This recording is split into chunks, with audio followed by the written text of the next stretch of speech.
ಪ್ರೀತಿಯ ಕೈ ತುತ್ತನ್ನು ಉಂಡು ಕೊಬ್ಬಿದ ಕೋಣನಂತೆ ನಿಂತಿರುವ ಈ ಬೀರ ಈಗಾಗಲೇ ದಡ್ಡಿಯಲ್ಲಿ ಒಂದು ತಂಬಿಗೆ ಹಾಲು ಕುಡಿದು ಒಂದು ಬೋಗಾಣಿ ಜೋಳದ ನುಚ್ಚನ್ನು ಉಂಡು ಬಂದಿದ್ದ ನಮ್ಮ ಅತ್ತಿಗೆ.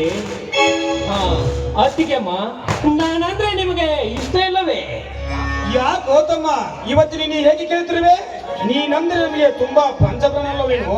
ಹೌದನ್ನ, ಇದನ್ನು ಈಗಾಗಲೇ ನಿಮ್ಮ ಈ ಧರ್ಮದ ನುಡಿಯಿಂದ ನಾನಾಗಲೇ ಕೇಳಿಸಿಕೊಂಡೆ.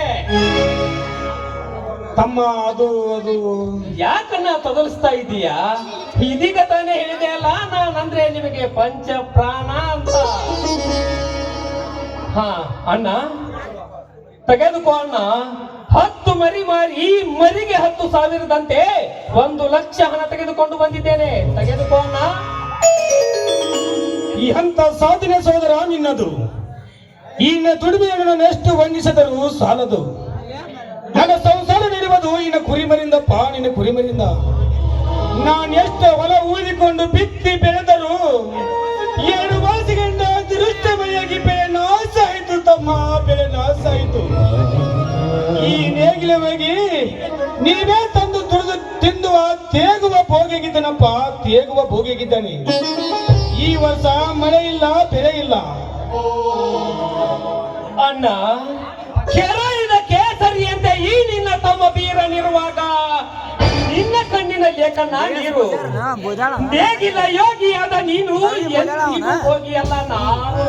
ಈ ನೇಗಿಲ ಯೋಗಿ ಹುತ್ತಿ ಬಿತ್ತಿ ಈ ಜಗಕ್ಕೆ ಅನ್ನ ಹಾಕದಿದ್ದರೆ ಈ ಜಗತ್ತಿಗೆ ಉಳಿಗಾಲವೇ ಇಲ್ಲ ಅಣ್ಣ.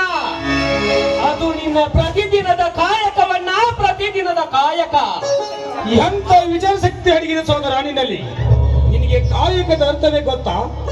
ಇದೇನನ್ನ ಧರ್ಮರಾಯನಂತಹ ನಿನಗೆ ತಮ್ಮನಾಗಿ ಹುಟ್ಟಿದ ಮೇಲೆ ಇಷ್ಟೂ ಗೊತ್ತಿಲ್ಲ ಅಂದ್ರೆ ಹೇಗನ್ನ? ಹೇಳುತ್ತೇನೆ ಕೇಳನ್ನ ಯೋಗಿ ಎಂಬ ಪದದ ಅರ್ಥವನ್ನು.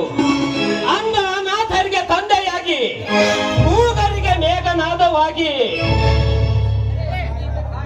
ಕಲೆ ಸಂಗೀತ ಗಾಯನವನ್ನು ಮಾಡಿ ಕಲಿಸುತ್ತ ಸಹಸ್ರ ತುಲಾಭಾರದ ಸಾಕಾರ ಮೂರ್ತಿ ಎಂದು ಕರೆಸಿಕೊಂಡಿರುವ ಆ ಗದುಗಿನ ಪಂಡಿತ ಪುಟ್ಟರಾಜ ಕವಿ ಗವಾಯಿಗಳು ಜ್ಞಾನಯೋಗಿ. ಅದು ಅಲ್ಲದೆ ಲಕ್ಷಾಂತರ ಮಕ್ಕಳಿಗೆ ವಿದ್ಯಾದಾನ ಮಾಡಿ ಅನೇಕ ಶಿಕ್ಷಣ ಸಂಸ್ಥೆಗಳನ್ನು ಕಟ್ಟಿ ತ್ರಿವಿಧ ದಾಸೋಹಿ ಎಂದು ಕರೆಸಿಕೊಂಡ ಆ ಸಿದ್ಧಗಂಗಾ ಶ್ರೀಗಳು ಕಾಯಕ ಯೋಗಿ.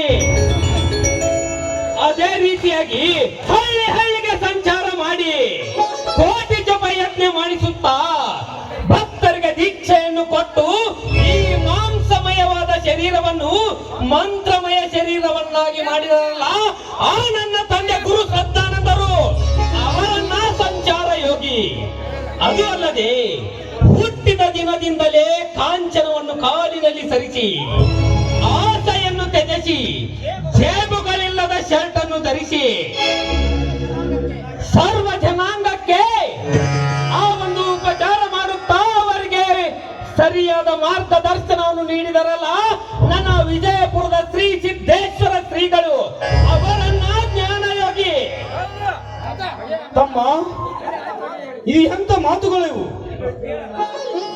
ಇನ್ನು ಕೇಳನ್ನ, ಈ ಸೃಷ್ಟಿಕರ್ತ ಸೃಷ್ಟಿದ ಈ ಜಗತ್ತಿನಲ್ಲಿ ಬಿಸಿಲು ಮಳೆ ಎನ್ನದೆ ಹುತ್ತಿ ಬಿತ್ತಿ ಈ ಸರ್ವ ಜನಾಂಗಕ್ಕೂ ತುತ್ತು ಅನ್ನ ಕೊಡ್ತಿರುವ ನೀನು ನೇಗಿಲ ಯೋಗಿಯನ್ನ, ನೇಗಿಲ ಯೋಗಿ. ಇನ್ನು ಒಂದೊಂದು ಮಾತನ್ನು ಕೇಳಿದರೆ ಇಡೀ ಜಗವನ್ನೇ ಬಂದಂತಾಗುವುದು ತಮ್ಮ.